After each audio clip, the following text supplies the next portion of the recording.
and welcome to Good Morning Thailand. Today we'll be talking about some of the news topics from across the country. I'm Jay. And I'm Alex. This ad is brought to you by Carzuno, the easiest way to lease a brand new car in Thailand. And we're going to start with our first story today, celebrating Songkran. Thailand celebrates extended Songkran festival with millions joining nationwide in water fights. Thailand is currently celebrating, obviously, their Songkran festival. Today we're back. It's 17th April. However, we've been on a 5-day hiatus on a nationwide event that marks the traditional Thai New Year with massive public water fights. This year, the festivities started a day earlier and are set to last up to 3 weeks, coinciding with a long public holiday and in response to Songkran's recent UNESCO designation as an intangible cultural heritage. Millions of local and international visitors are participating, significantly boosting the Thai economy and the tourism sector, which is a major employer in the country. The festival not only showcases Thailand's soft power, but also reflects its cultural significance, despite concerns about extending the celebration period, potentially diluting its cultural value. What do you think? 3 weeks of water fights. I get a little over it after 3 days, I think. But I mean, it's such a fun thing. I love it. And it's something I wasn't aware of until I actually moved to Thailand, right? So Songkran, I think, is one of my favorite holidays to celebrate. And any way that we get the word out more, I feel like this should be... people would have fun with this all over the world. Yeah, it's just something that needs to be a little more broadcasted. It's one of the best festivals in the world. Yeah, agreed. It just is. Yeah. For me, Halloween, number one, Songkran, close. Halloween. Close to. Yeah. I'm a spooky boy. That's what I like. Right, yeah. But anyways, Thailand is becoming a lot more popular, especially in these alternative visa categories that have sprung up. We're trying to attract new kinds of people to come to the land of smiles. Okay. So Thailand is set to launch innovative visa categories in 2024 aimed at eco-tourists, astro-tourists, and digital nomads, enhancing its appeals as a diverse travel destination. The new ecotourism visas are designed to support conservation efforts and promote sustainable travel practices, ideal for visitors interested in green initiatives and national parks.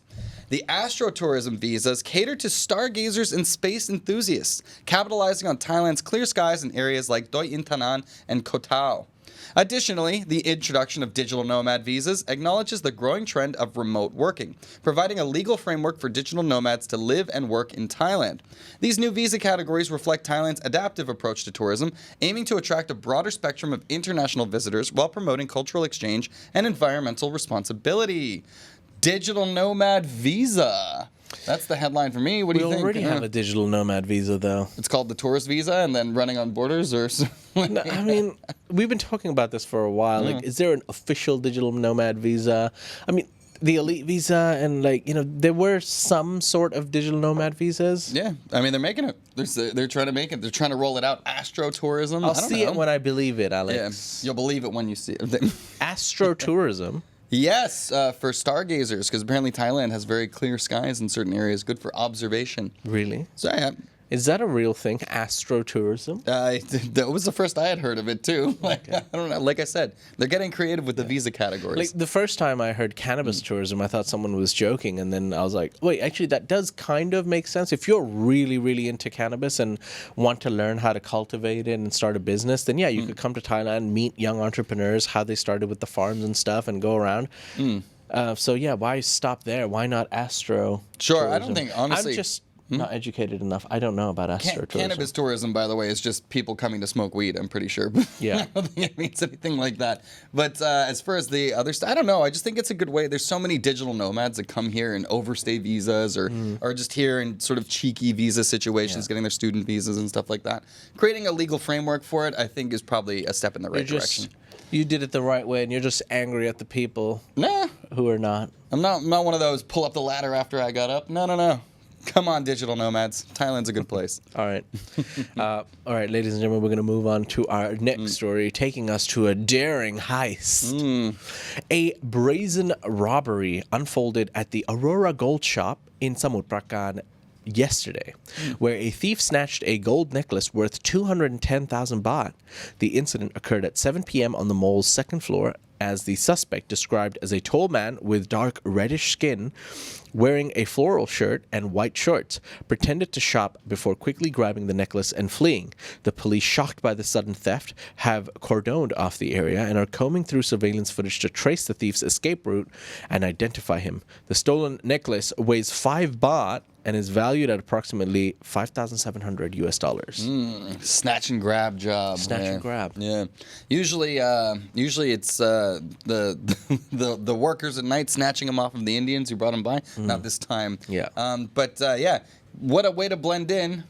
Just put on your Songkran shirt and you can disappear into a crowd. Yeah. So seems like they're still trying to find. Security in gold shops has significantly increased over the years. I mean, obviously, but when I first came to Thailand, I was stunned. I'd go to shopping malls and you'd just see like 6 or 7 just gold shops just out in the open, just being like, here, check out some gold. And I just thought to myself, you know, mall security or shopping malls like Lotus and stuff, security, they don't even have any weapons. They might have half a baton. What's stopping a group of hooligans from coming in and just stealing a bunch of stuff? I'm not going to give any ideas anyways. Like, Jay is not endorsing crime here. I'm just telling point you being, guys the security's obviously increased now. Now they have cameras and multiple security, and the gold shops as well are aware that this happens. So too late for that. But in general, people feel very safe in Thailand, so they just don't take it as seriously. Well, crime is usually an act of desperation too. You know what I mean? The punishment is usually much worse than whatever the crime being committed is. So deterrent of Thai prison. I think that usually works for me. I don't know. But I guess some people are willing to take that risk. I don't think you'd survive in a Thai prison. I don't think I would either. I don't think you'd survive in any prison, I'm really. not snatching necklaces, though, and that's why. You're too pretty for prison. I'm aware. Yeah. Anyway, excuse me. Let's not think about how I'd fare in prison, and let's move on to our next story. Yeah. So a violent brawl erupted during a traditional procession up in Chiang Mai, incurring hefty fines for all of the participants. That's right. So a traditional procession in Chom Thong in Chiang Mai was marred by violence yesterday as a brawl broke out amongst 19 participants, potentially attracting fines of up to 75,000 baht. The incident occurred during a parade involving 19 groups carrying sacred bo tree supports to Wat Pra and Tatsi Chom Thong. The clash reportedly began over a misstep during a dance, leading to chaos that briefly halted the procession.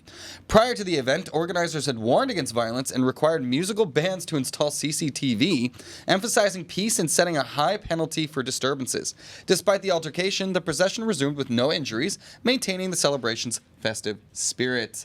Why people are so quick to throw fists, man? I don't know, stepped on my toe. How was the footage, though? I missed it. Were some cold beverages involved? Who knows? I don't. It's a traditional Buddhist thing, so I assume not. But tensions run high, I guess, in parades. Well, in other news, if I haven't mentioned it enough, we're coming off a 5-day Songkran holiday. But with long holidays comes a lot of traffic. That's right. As the Songkran festival concluded, a significant traffic surge occurred on roads into Bangkok, prompting the opening of additional lanes to alleviate congestion. Notably, heavy traffic was reported at Mitrapap Road, particularly near Khao Klong Dong in Nakhon Ratchasima province. Authorities implemented specific traffic measures along this route to facilitate smoother travel into Saraburi and ultimately Bangkok. Extra lanes were opened between Mualek and Gang Khoi districts, ensuring a steady flow of vehicles. Despite these efforts, the density of traffic required opening up to 8 lanes inbound towards Bangkok by evening, with potential extensions depending on vehicle volumes. Motorists were advised to consider alternative routes to bypass congested areas. You know there's traffic when there's 8 lanes of it. Oh my God, dude! This is why I understand why a lot of people just hole up during Songkran and just close the curtains and don't even see anything. It is chaos on the roads. We did that intercity travel too, and I don't know. It's kind of fun, seeing everything a little bit more busy in the usual sleepier towns, but at the same time, congested. Yeah. Well, there was some other good news coming out of Songkran regarding traffic. Well, good news, not bad news.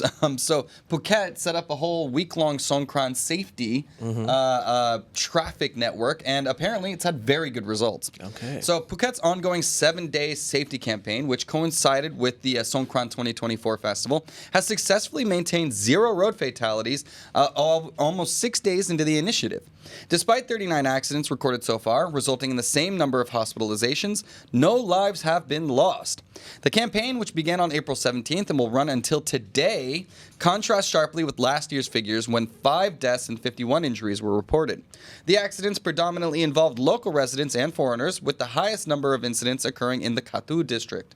This positive trend reflects a significant improvement in road safety measures on the island, providing a safer environment for both residents and visitors during the high-spirited Songkran season.